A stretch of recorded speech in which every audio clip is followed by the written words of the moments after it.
देखिए हमारे पास अगला क्वेश्चन आ गया है कि explain the meaning of the statement electric charge of a body is quantized.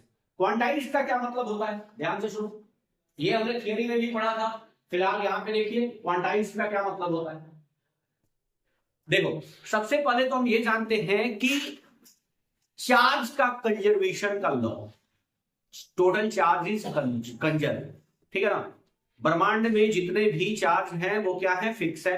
ना ही हम चार्ज का क्या कर सकते हैं, निर्माण, और ना ही विनाश।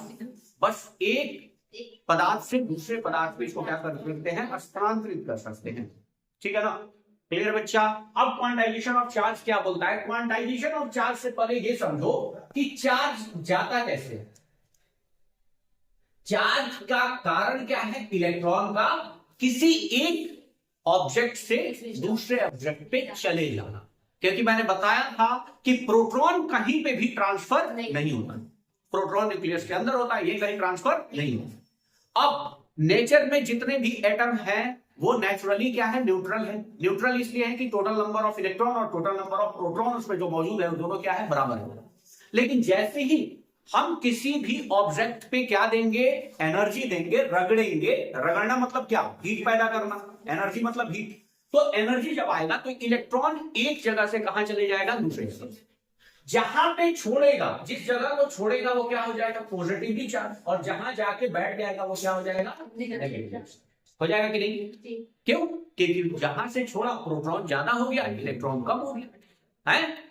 अब क्वांटाइजेशन ऑफ चार्ज का क्या मतलब है, किसी ने बोला कि इस ऑब्जेक्ट से, ये एक ऑब्जेक्ट है और ये दूसरा एक ऑब्जेक्ट है, इससे किसी ने बोला कि 3.5 इलेक्ट्रॉन निकल के और इस दूसरे ऑब्जेक्ट पे जाके बैठ गया है, चप्पल चला के मार देंगे। इलेक्ट्रॉन को टुकड़ा नहीं कर सकते हैं तो 3.5 को कैसे चला गया। This is our quantization. क्या मतलब कि इलेक्ट्रॉन कहीं पे भी अगर ट्रांसफर होगा तो वो हमेशा इंटीग्रल मल्टीपल में ट्रांसफर होगा, या तो 1, या तो 2, या तो 4, या तो 1000। लेकिन 5.25, 3.25, 2.5 की अगर बात करी ना तो फैला कुछ नहीं। बात समझ में है क्या। हाँ, सो यहाँ पे आपके क्वांटाइजेशन का लॉ क्या था कि चार्ज जो है वो प्लस हो सकता है या माइनस, और एन ई के बराबर हो सकता है, जहां पे एन क्या है, 1 2 3 4, मतलब इंटीजर है। This is quantization of charge.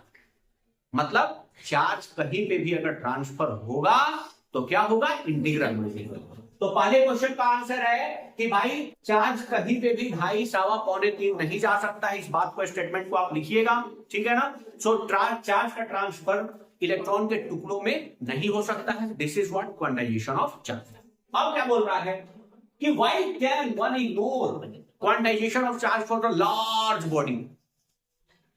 अब हम बात कर रहे हैं कि भाई बहुत बड़ा बड़ा चीज जैसे अर्थ पे, अर्थ को किसी और चीज के साथ रगड़ दिया गया, अब अर्थ पे कितना चार्ज आया है, हाँ, और उस बॉडी पे कितना चार्ज गया। पहले क्वांटाइजेशन ऑफ चार्ज को समझो कि दो छोटा बॉडी अगर रहेगा, यहां पे कोई रॉड था और यहां पे कोई सिल्क है, ठीक। तो इस पे अगर हम बोल रहे हैं कि +10 चार्ज है तो यहां पे पक्का क्या होगा, -10 चार्ज, क्योंकि क्वांटाइजेशन ऑफ चार्ज है।